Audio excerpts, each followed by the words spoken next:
Well, hi again, everyone. It is Rob Ryder on Tuesday, May 14th, 2024. And today we're going to talk about the USDA home loan and subsidy shakedown. Can you imagine that the USDA would take advantage of its clients? Well, if you read the fine print on all of these documents that make up a loan or a mortgage or call it what you will, in this case, it's USDA, but it could probably be the VA is going to be similar and the FHA similar. Just depends on how they're putting the deal together. But in all cases, the paperwork, when you get enough of it together and look at it, instead of just paying the bill, look at all the documents that went into making the transaction happen, you'll find out, well, they have just all sorts of errors in them, errors and omissions. And if you agree then that that's the record, well, then those errors and omissions need to be fixed, right? Because otherwise, what they say now isn't necessarily in your benefit. And the only way you know is to read the stuff, right? So sometimes you got to read the fine print, and nobody likes to do that, including myself. But it's really more a matter of discipline than liking it, and say, got to read it, and just go ahead and do it. So that's what we're going to look at, some fine print on USDA paperwork, and see where it leads you to. And then towards the end, this has to do with a Michigan loan now, or USDA in Michigan, that as part of the purchase, they have certain things that the buyer has to do for transferring the title, which isn't being done properly. And, I've just noted this in basically having done this enough years now that this thing with a home purchase, there's actually two different things happening. You got the one for the money and the one for the title. They don't really have anything to do with each other. They kind of mash them together so it looks like they do, but they're really two totally separate things. In fact, we're going to show you, or I'm going to show you, that the USDA Truth in Lending statement says on it that the money you're getting, you're not using for the purchase. Now, it doesn't say it in those words, but you just look at what it says in the boxes and you can decide. So, yeah. And speaking of truth in lending, I had done a video last week, right? Find truth in lending and own the bank. So if you're watching this video, you should probably watch one also if you haven't.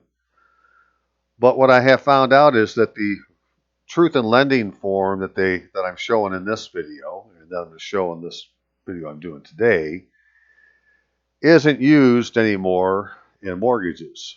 Like in 2015, they went to what they use now, a closing or a settlement statement, I think they call it, and then some other document they're supposed to give you at the very beginning of your transaction. So, anyways, just so you know, if you go look up your truth in lending, you can't find it, and it's a mortgage that's newer than 2015, well, you're not going to find it. But the rest of the stuff, the information should still fit with your system, your particular mortgage. So okie dokie, give me just a second here, and we'll load some stuff up and see what it looks like when you have a USDA home loan. Okie dokie, so if you have a USDA loan, you're probably familiar with your monthly billing statement. And, you would first look at it and say, well, you got your amount and your interest and principal and escrow and fees and so forth. It's okay, that's a billing statement. But the problem is that this billing statement with this amount and this breakdown really has nothing at all to do with the loan that should have created this. And you wouldn't necessarily know that unless you had compared, this statement here to what was in your closing documents. So if you don't have your closing documents, that's the first thing we have to talk about. I mean, how do you find your documents when you don't have them anymore? You contact Rural Development and tell them you want them. right? Because someplace you have this an account number. That's like the starting place.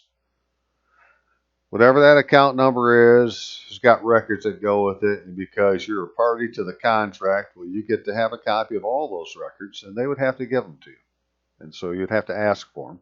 And that's what I'm doing right now. I'm just going to work with, in this case, the individual had records from their closing, but that was back in 2006 or so going on 20 years ago. But nevertheless, I still have them, and hey, we're going to look at them and see what they had to tell us. But based on that 2006 loan, this is the statement today, and these numbers, I mean, even the amount doesn't match what it says on what the loan was supposed to be.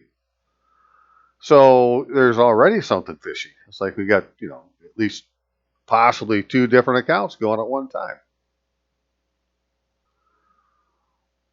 Okay, so part of the paperwork that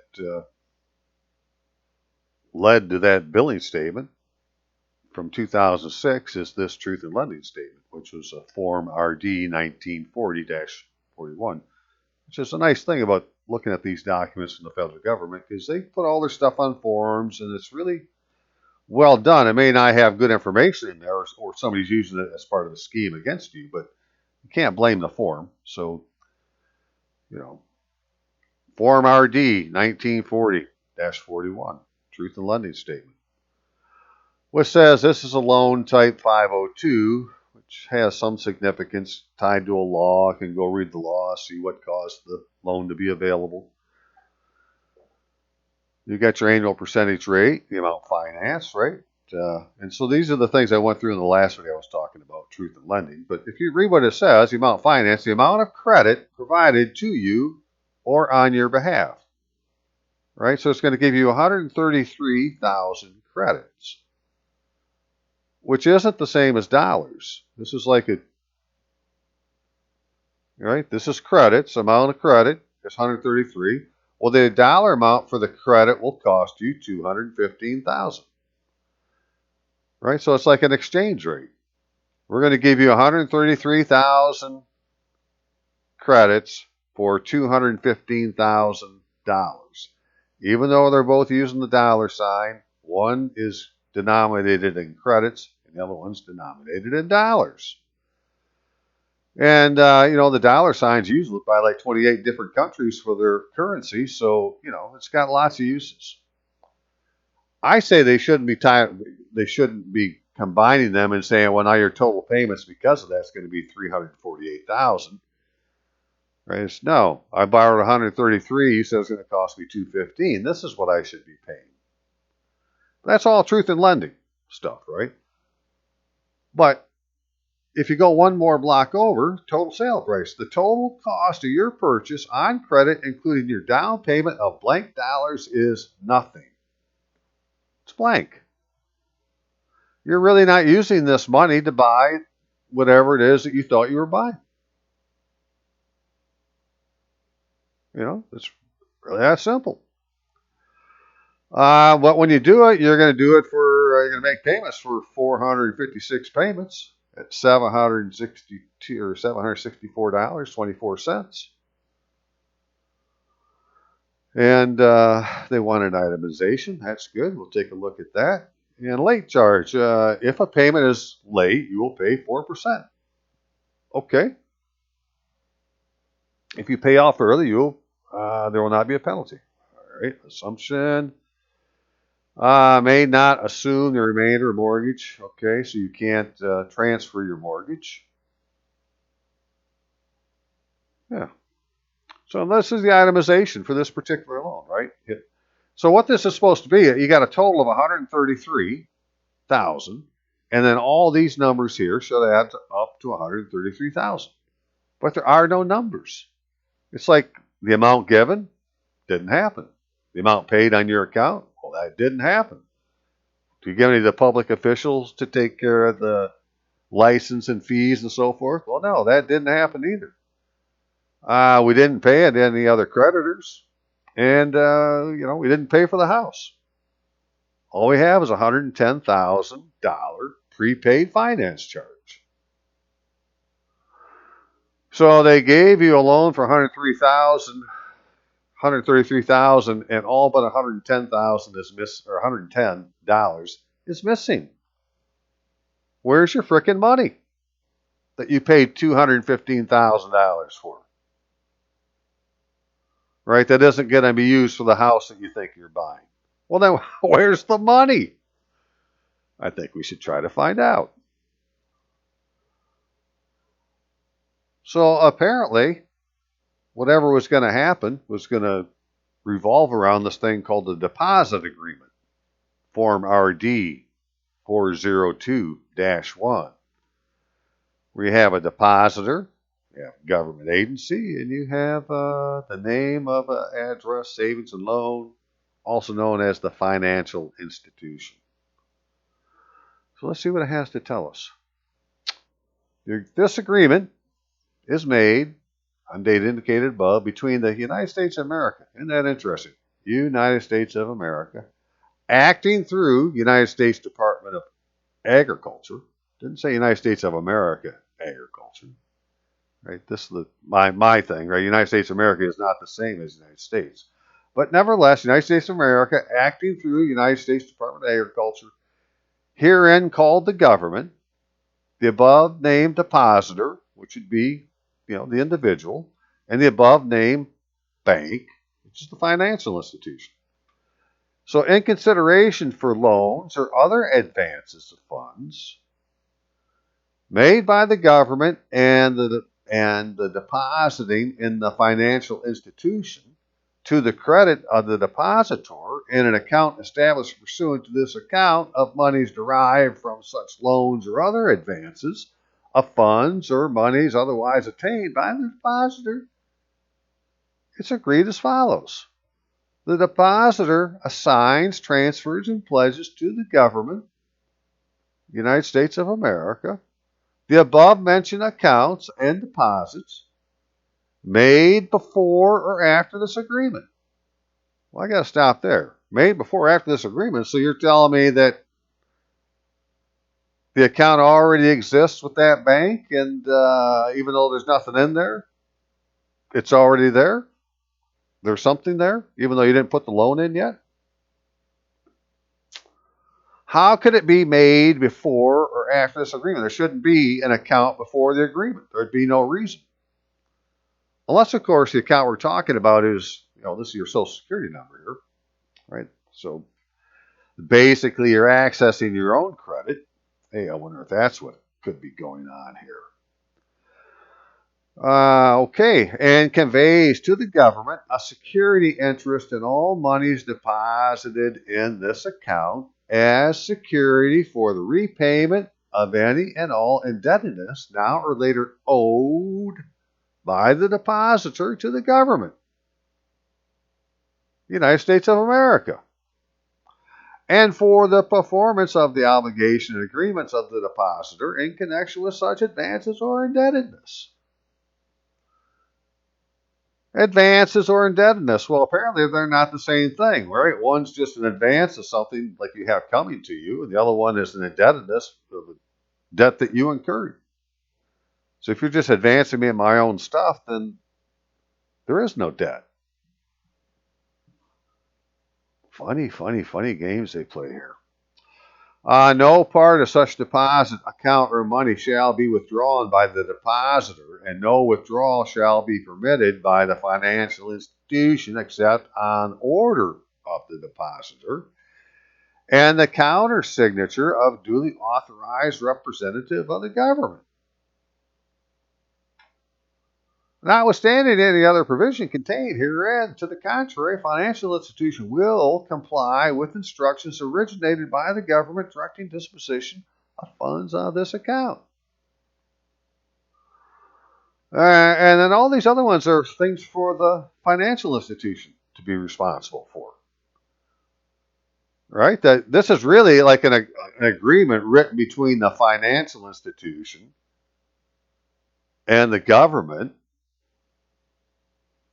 for the benefit of the depositor. So it's almost like a trust account. Well, it is a trust account. Right? Here's the owner, or here's the one with the res, the government, right? They're going to go to the trustee, and turn it over to them for the benefit of the beneficiary based on a few things that need to be done before you can have it. But most of these points all then go to the financial institution what they're supposed to do. The financial institution further agrees that at the end of each month it will forward a statement to the government at address shown above if the checking account statement does not include sufficient information to reconcile the account, the name of the payees, or the check numbers or amounts of each check, the original canceled checks, or either a microfilm copy or reasonable facsimile of the canceled check must be provided. Well, not only are they going to set you up an account, it's a checking account that you're supposed to use to draw whatever they deposited in here, apparently for this loan you're going to have. So the government was going to deposit the $133,000 loan into Chemical Bank, and then you're supposed to go to Chemical Bank and get a check and write a check out and go pay somebody. I bet you that never happened. What's the account number? So, that's what we're finding out. Let's go find out. Let's find out more about this account because, it's a deposit agreement on a form number. So they're doing this on every freaking USDA loan. I got to be careful saying every, but if we're looking at United States Department of Agriculture loans and they're using a form RD 402-1, which you can go Google and you can find it yourself. Very good. Okay, initial escrow account disclosure statement. So now we have an escrow account. Is that the same as the deposit account we're just looking at, or is this a different account? Yet another account. Don't really know yet, but now we know to go ask. Form RD 3550-9, initial escrow account disclosure statement. Where it says in here, they check this box, and it says your mortgage payment for the coming year, your mortgage payment for the coming year will be $964.57. Of which $764.24 will be the principal and interest, and $233 will go to the escrow account. Well, hang on. That didn't match this bill, where $352 was going to go to principal and interest, and $383 was going to go to escrow account. So, the numbers don't match up. You're supposed to be paying, now it says you're supposed to be paying $964 a month. But that isn't what's getting paid. And it isn't going in the amounts it's supposed to be. And according to the way this is written, it says, well, your mortgage payment for the coming year, period, stop, year, for the coming year will be $964. Well, I'm not going to disagree. Here, take the $964. Come talk to me next year. I don't understand this at all. But then it goes say, this is an estimate activity in your escrow account during the coming year based on payments anticipated to be made from your account, because we're going to bullshit you into thinking you need to pay this every month. And so you do. And by paying it, we're going to extract these payments on these particular days because that's what we do. And we're all in on the scheme. And so, how many schemers are living off of everybody's county property tax, hazard insurance, school district taxes that are simply paid because you put the money in an account and never challenge the fact that they're doing this to you? And this county property tax stuff, this comes into the fact that they're not really transferring you the title when the deal's done. They're not going to transfer you the title. If they did, you wouldn't be paying those taxes. You would not be in that jurisdiction. You might be in the school district jurisdiction. I don't know if you can get out of the school district because that's like a national thing. When they were subdividing the country by the public land survey system and making townships, they gave one section for education or something like that. So I don't know that it has to go to a school district necessarily, but it's supposed to have been for education. Okay, here's another one. This is the promissory note that goes with such a loan, called the Form RD 1940-16, which actually says it's a promissory note. Most commercial loan type, it just says note, doesn't say it's a promissory note, but this is. So the borrower promises to pay in return for a loan I have received. Right, so where's the loan? Well, it looks like the loan now, we know, should have gone. If you got it, it went into an account with a bank. So let's go see if you ever got the loan. In return for a loan that I have received, I promise to pay to the order of the United States of America. Stop. That means when you're writing the checks out, you need to be writing the check out to the United States of America, or you didn't write it out to the wrong people, or you wrote it to the wrong people. Because they're acting through rural housing service, but they're still the United States of America. I promise to pay to the order of, now go look at your checkbook, you say pay the order of the United States of America. If that ain't who you made the check out to, well, you're paying into the wrong account. And it's intentional, intentionally done to us and so forth. That I'm quite sure of. Unfortunately, I don't have the check. See, this would have a bottom here, and it would say who you're making the check out to. So I got to find out who this check was made out to. But I don't believe it was the United States of America. It was probably, USDA, da-da-da, right? Having nothing to do with any of the words that we see here, right? If you didn't make it, the only other option would be, okay, well, you made out the rural housing service. But if it doesn't say United States of America or rural housing service on it, then it wasn't a check made out according to this promissory note. Nevertheless, then you got an interest. You agree to pay the principal and interest using one of the two alternative means, and I believe this is where they're getting people. Pay attention now, right? Because one is principals and interest payments shall be temporarily deferred. The interest accrued to shall be added to the principal, so forth and so on. Or the other one is, well, we're not going to defer the payments, and you agree to pay principal and interest in so many, and then this is how you're going to pay it, monthly payments. And we'll look at one that's filled out here in just a second. But right, so either you're going to temporarily defer your payments, or you're going to not defer your payments and do it some other way.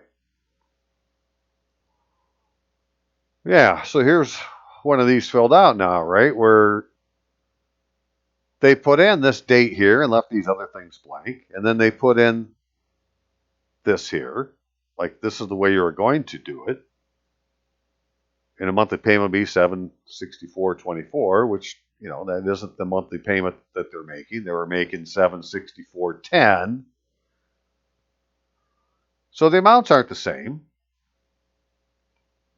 And if you did it this way, then you had to pay the entire amount off by $20,044. Now, this is from 2006, so not quite 40 years, but 40 years, basically. Maturity date, right? If I still owe amounts under this note, I will pay those amounts in full on the date, which is called the maturity date. So they could defer your payments all the way to the maturity date, if that's what they chose to do. So keeping that in mind, and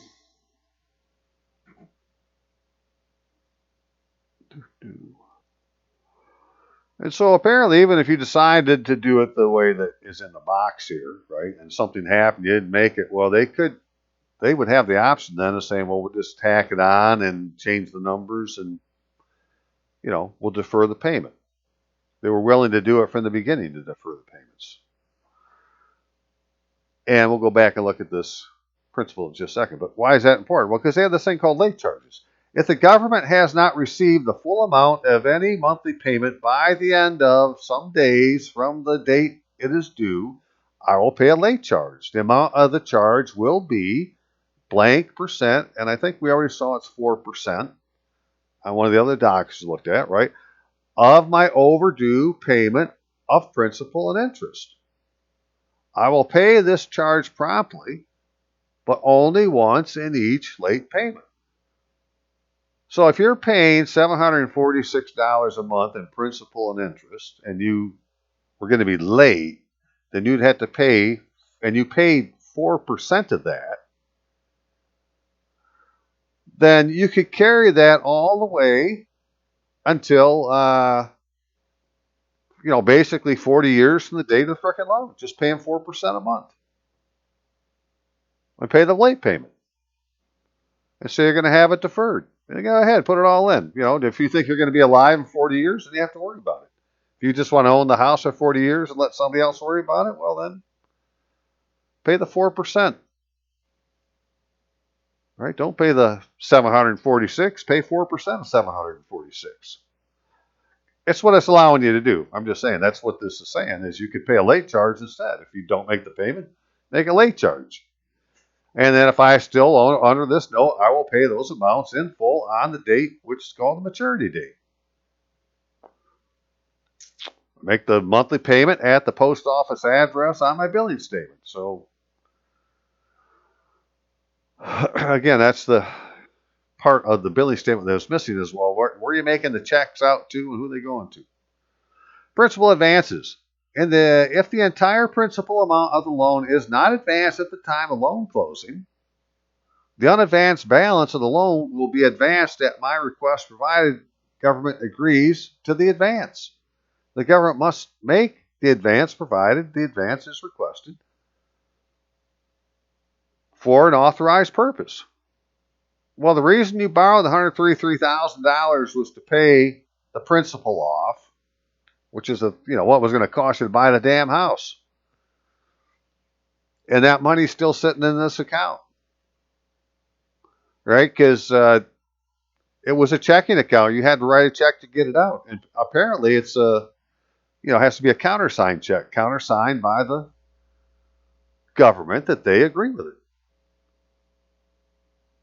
Interest shall accrue on the amount of the advance beginning the date the advance is shown on the record of advances below.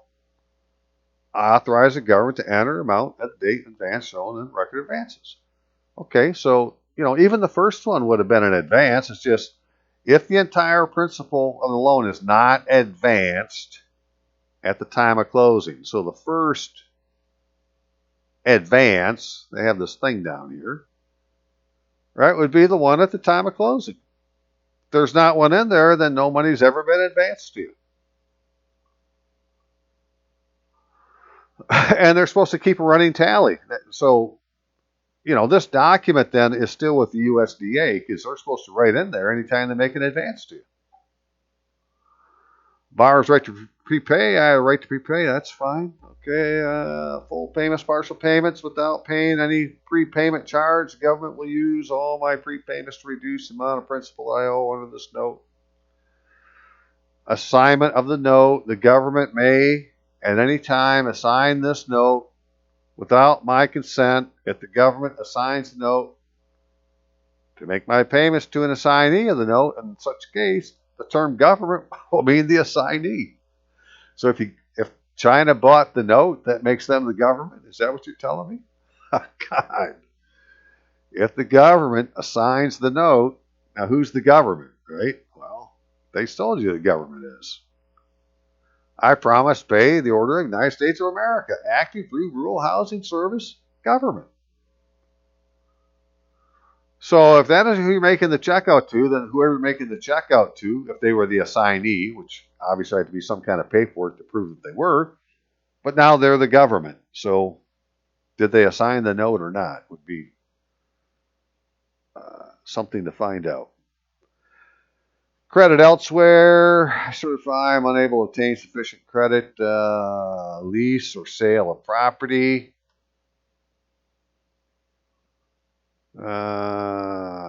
Constructed, improved, purchased, loan. is sold or title otherwise conveyed, voluntary or involuntary, the government may, at its option, declare the entire remaining unpaid balance of the loan immediately due and payable.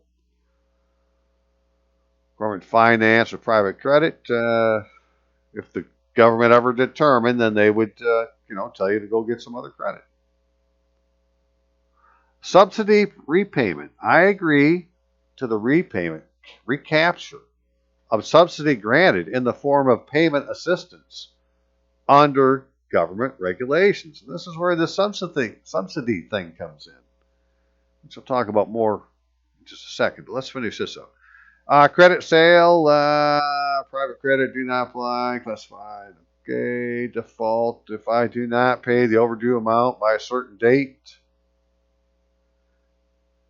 late charges, interest will continue to accrue even at the time that I am in default. The government does not require me to pay immediately as described in preceding sentence.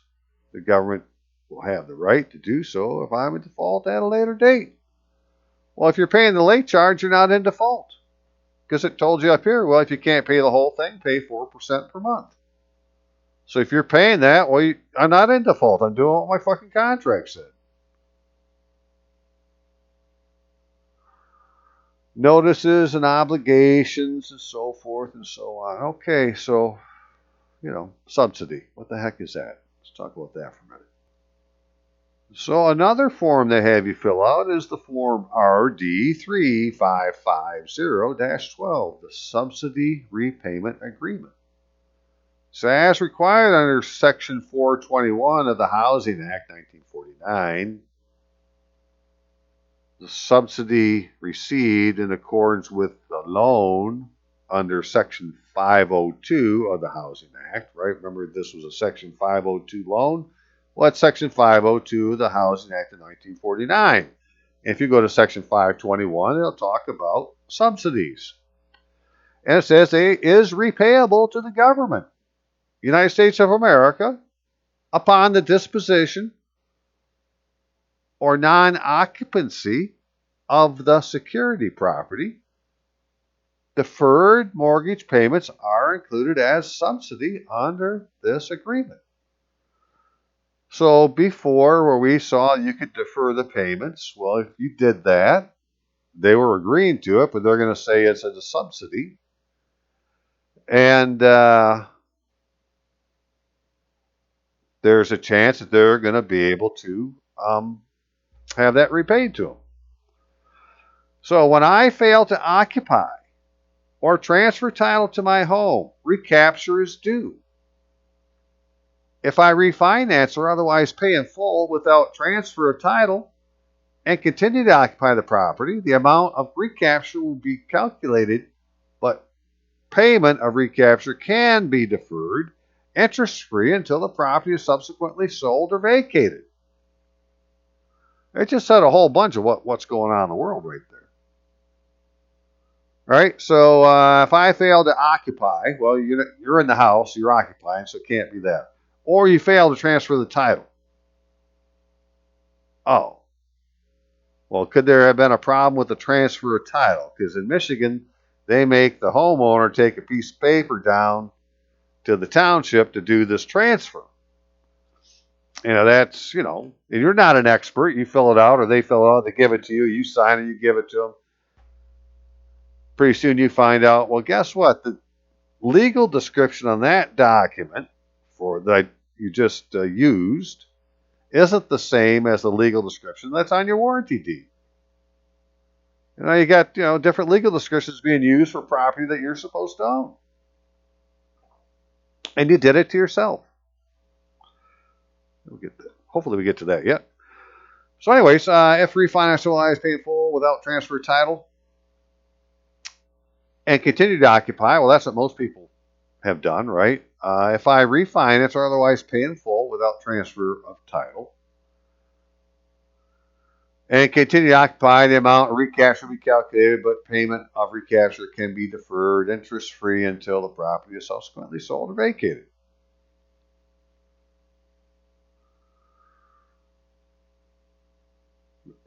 So until you transfer the title, they can always come back and try to get money from you. And this is the market value, 133,000, and and this is how they calculate how they're going to recapture it, and you agree to it, and you know, you say, okay, well, what does that mean to you? Because you know, this subsidy is like extra money, or it's a deferred mortgage payment. But so if you believe you're making your mortgage payments, then there should be no subsidy to repay because they didn't give you anything else, just the money for the mortgage, and you're making your payments.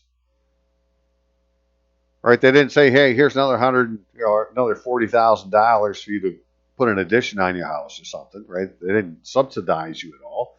All that the government really did is apparently lend you money that you've been making mortgage payments on, so there's no reason for there to be a subsidy. However, if you had asked such a question to the Rural Development Servicing Office, you might find out that this letter is a response to your request for information regarding the above-mentioned rural development loan. This is not a payoff statement. The instructions on how to receive a payoff statement are on page 2. What does this letter mean? This letter includes statement of loan balance, instructions on how to receive payoff statement, and information about subsidy recapture. What does statement of loan balance mean? The attached statement of loan balance provides the current outstanding balances of the loan, which includes principal, interest, fees, late charges, escrow, if available. In other words, if they know what it is. The statement also includes the total amount of payment assistance granted. So if there's anything on there that's been granted, it's like, well, they've given this to you. The amount of subsidy can be quite large, but you should not be alarmed. In many cases, this amount is reduced when subsidy recapture is calculated. For questions regarding this letter, please call Okay, well, that's wonderful. You go down here.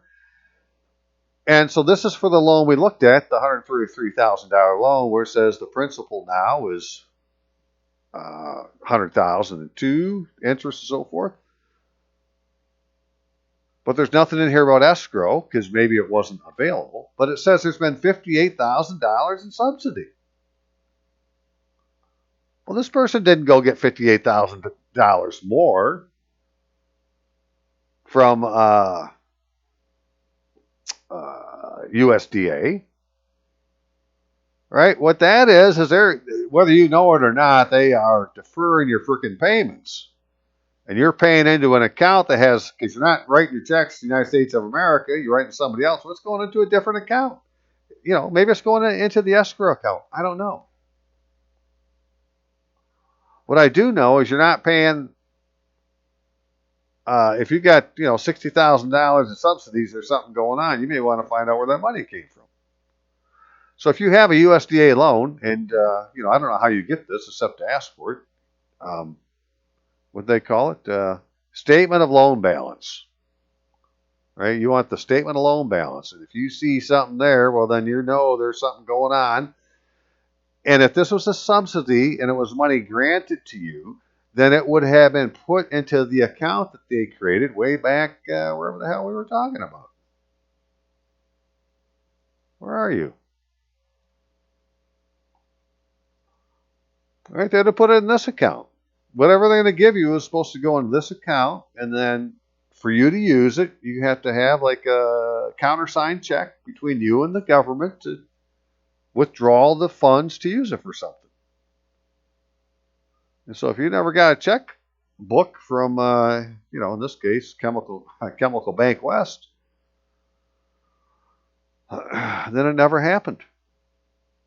Duly executed by the depositor and countersigning officer. So thankfully, right, the financial institution agrees it did not return original canceled checks. Government with a statement, government need the original canceled checks. Financial institution upon request by government will furnish government requested original canceled checks or certified microfilm. In other words, you can say, hey, I want a copy of this stuff, and they would have to get it for you.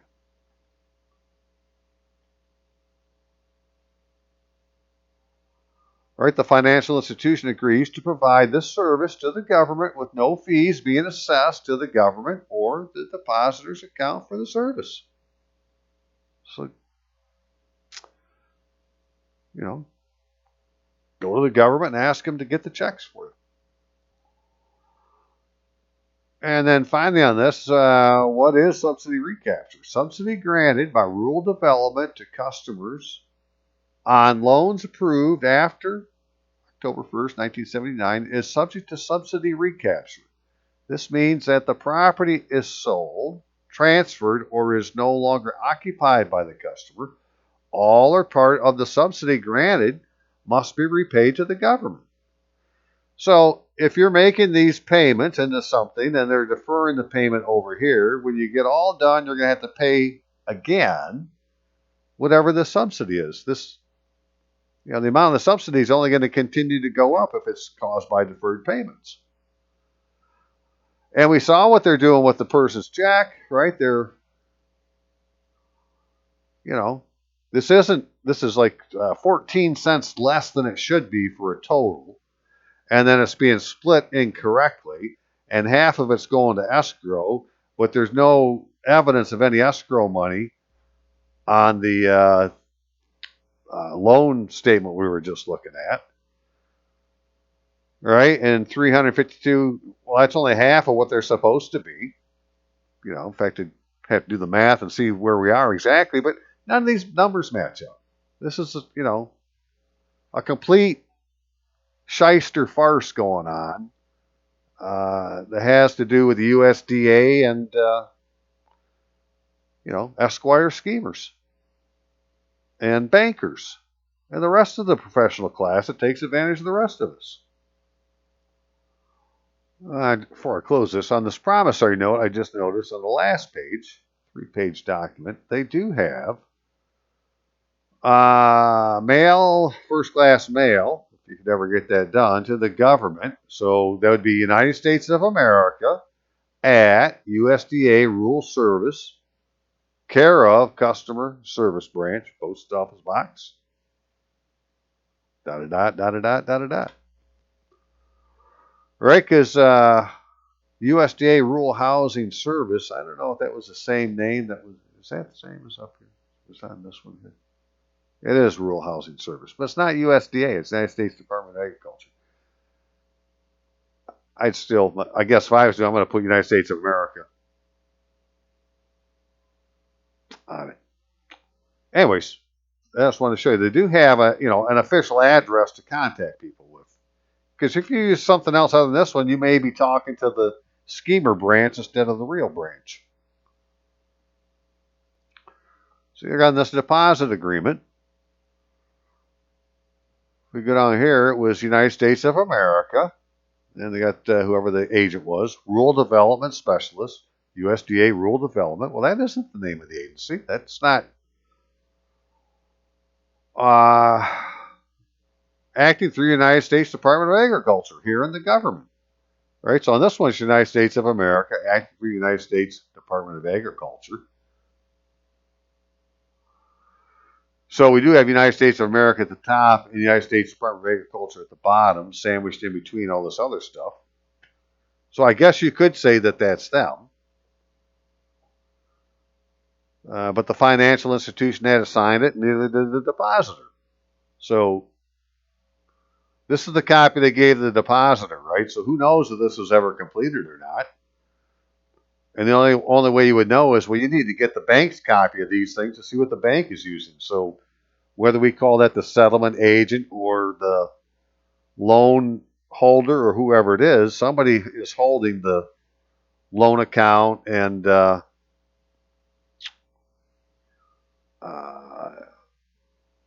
some other documentation. Right, so if you have a settlement statement, then it's going to have a file number and a loan number. And they have the same thing like you're working with HUD. They'll have a HUD file number, which will end up becoming a case number if there's any kind of foreclosure going on. And so you really need to get a copy of whatever that file is to find out what's in that thing. And what's ever under the loan number. So That's the first place to start. Got to get your paperwork together. Get their paperwork, because that's what everything is based on, is what their record is, not what they gave you. Yeah, here's one I wanted to find. It's where is it? 4% late charge. If a payment is late, you pay 4% of the payment. If you paid that much every month, you could defer the rest until the maturity date of your loan, which is, I think in this case it was 38 years, 2006 to 2044. So, okay, well, enough on that for a minute. Let's go talk about the title for a bit. So in Michigan, one of the things that you would do, part of this, or would be done for you, is probably the proper answer, is to file, they call it a warranty deed. And whether it's a warranty deed or not really depends on if you agree that what's written here conforms to the form of what a warranty deed is, where it says, for the conveyance of lands, worded in substance as follows: AB conveys and warrants to CD, here in described premise, for the sum of da da da. Right? That's what you need to have for a warranty deed. Well, this says conveys and warrants with, parentheses around stuff, and it was supposed to have the description before the amount. And so I don't know that it necessarily does. Okay, but when you take it down there, then they end up putting these stamps on it. And this, it looks to me it's got an F, like it's been filed. Right? And then this is the consideration and the different taxes, but it doesn't tell you if the tax has been paid, it just tells you what the taxes are. And then you have a tax certificate required by some section of a law, duly presented. Okay. Unfortunately, as we're going to find out, well, there's actually 4 tax certificates that are supposed to be presented. With this up here being one of them, this is one of the certificates where I certify that there is no tax liens or titles held by state or individual against the within description taxes on same are paid for 5 years previous date of payment. And this is from the Deputy Kent County Treasurer. All right. Then we have here that whatever this is, whether it's a warranty deed or not, because if it isn't a warranty deed, well, then we're going to say it's a land. It was done by land contract, right? Because there is a contract between the buyer and the seller to sell, for the seller to sell the land to the buyer. So it's a land contract. We're buying land. So whatever it would be, you get down to, well, what is it that you got? Well, the following describe premises. And a premises is a legal dictionary. That's land and tenements. And tenements are the things that are on the land. So, right, the following, which I guess is basically the same definition of real estate now. But they said premises, right? So they're using common law. And it's in Township of Spencer, County of Kent, State of Michigan. Well, now these aren't necessarily the names of these. These are just, it could be this is Spencer, Kent, Michigan, with the T capitalized because it's a organized township of Spencer in the organized county of Kent in the organized state of Michigan. Not as a territory, but one of the several states. Okay, to wit, then it gives this, legal description that's kind of based on, or I'm sure it is based on, the public land survey system. Okay, then they had this PP number, which who knows where that came from, and they made sure to put an asterisk by it and put a line under it. But it says PP number. And then I said PP number here, and they did an asterisk thing, and a squiggle, squiggle, squiggle, and they want you to believe that that's how they verified it. And Then we read what's going to happen here. You got this notary public. But it says whatever she's doing under her official seal, and there's no seal on this document that I can see. So that came up in something that we're working on down there in Texas, where we took some notary paperwork to the Secretary of State of Treasury, said this stuff has been done wrong, and he said, well, these aren't notary. This isn't a notary act. It doesn't have an official seal on it. So what is it then? Well, then it's a frickin' counterfeit notary act, because it was on paperwork to do for a mortgage.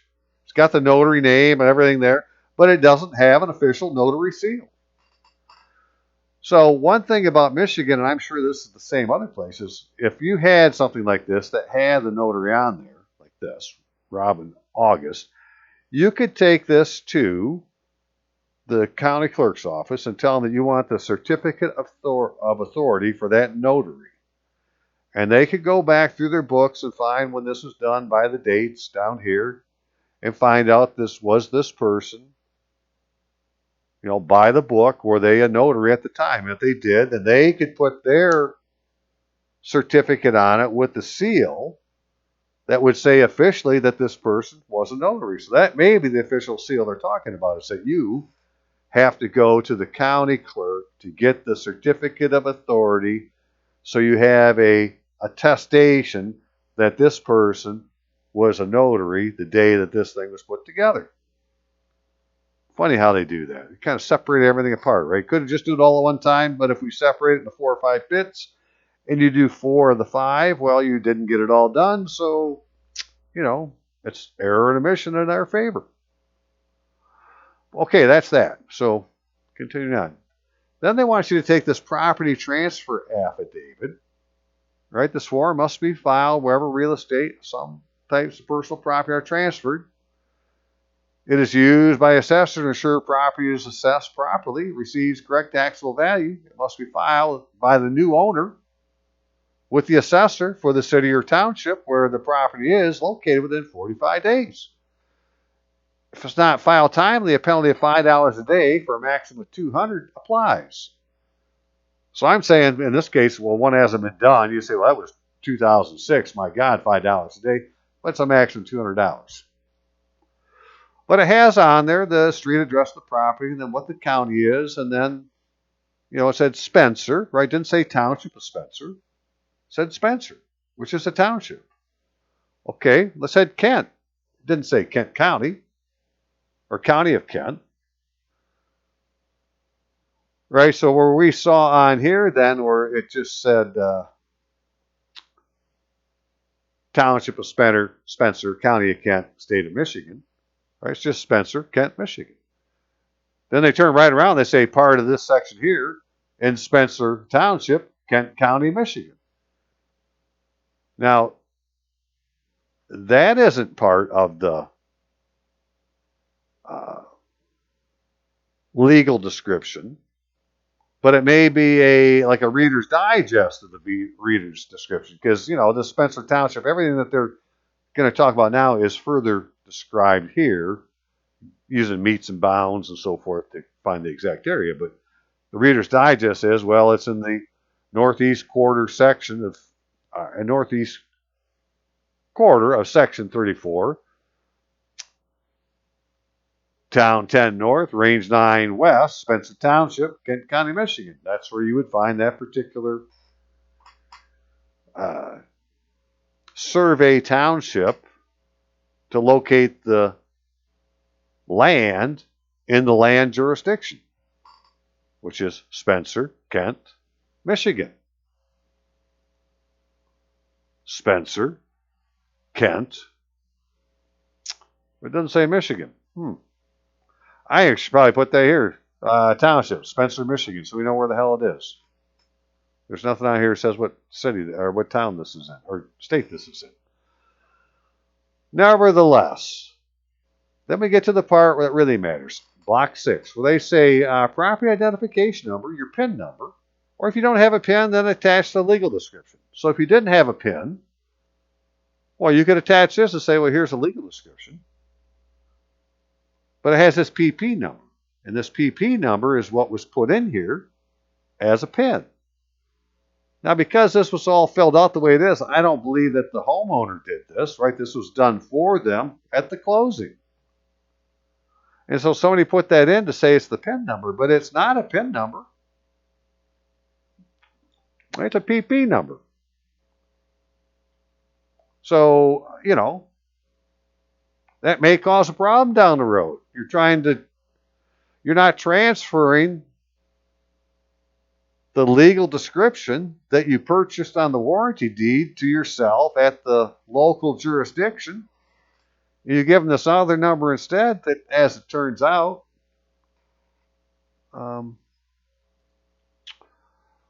when you go look this parcel up online to say, well, what's the information on it? It says that this is the legal description, which, is nothing like the legal description.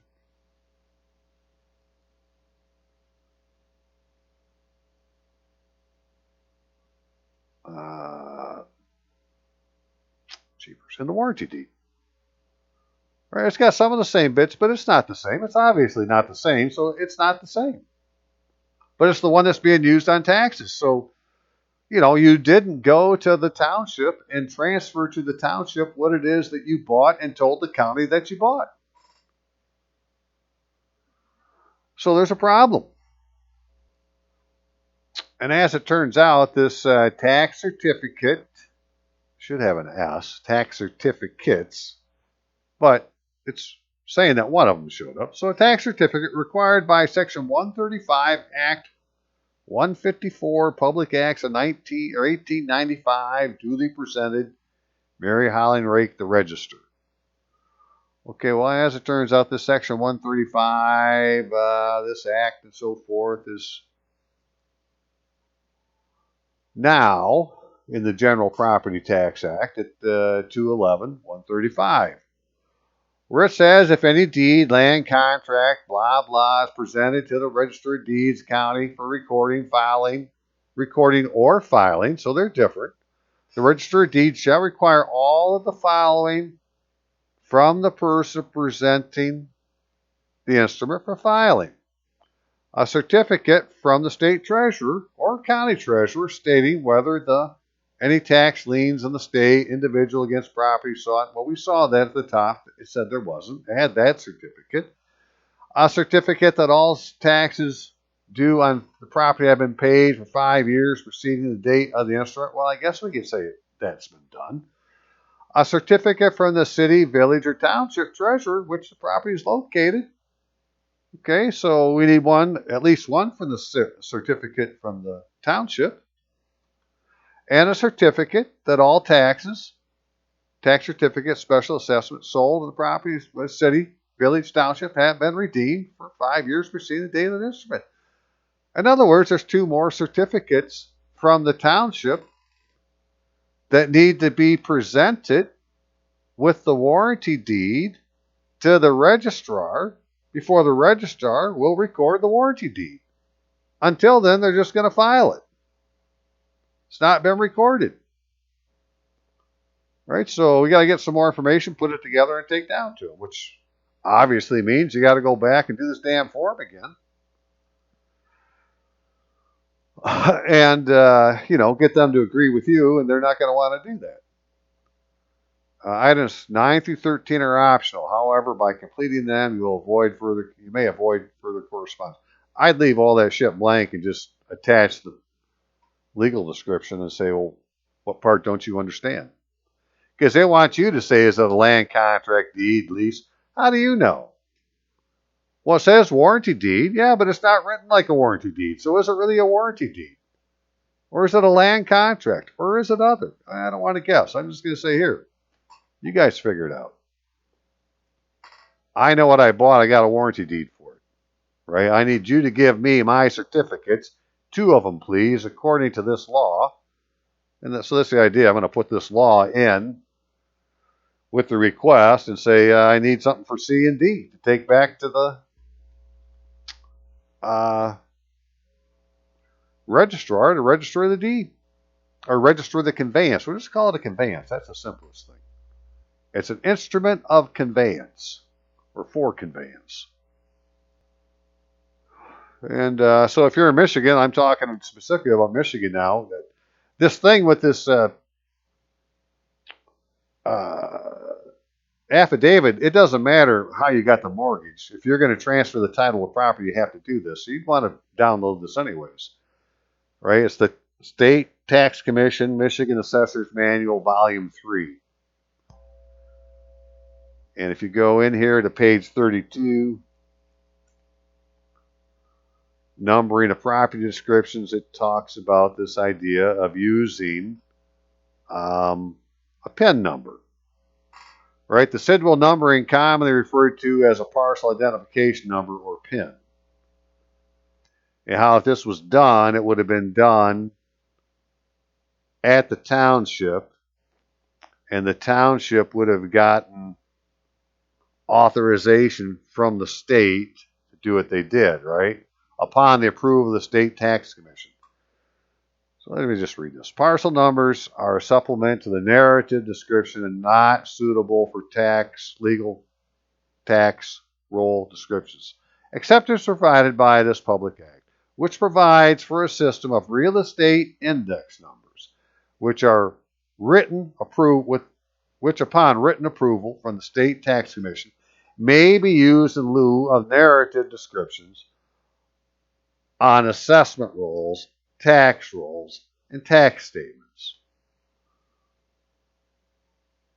So they're going to have to prove it. An assessing officer with the approval of the government body of the city or township may establish real estate index number system for listing real estate for a purpose of assessment and collection of taxes, in addition or in lieu to method listing legal description provided in this act. So the act wanted you to use legal description. They said, well, we have this idea you can use this PIN number instead, and now we can confuse everybody, and we'll just steal their property before they figure it out, which is what they're doing.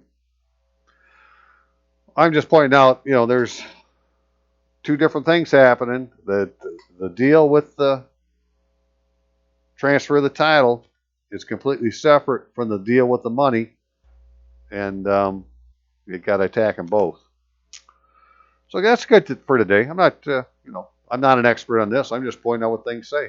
And as I've shown you, there's a lot of things being said that don't add up, and it's time to start asking questions. So if you have a loan, go ask for your paperwork, especially if you got a loan through the government, right? It doesn't really matter who it came from.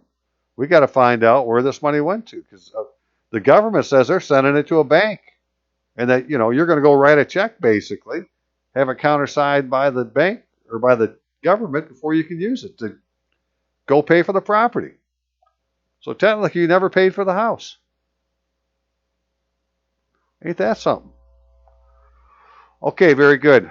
You all have a great day. And, right, it's a shakedown. Don't forget it.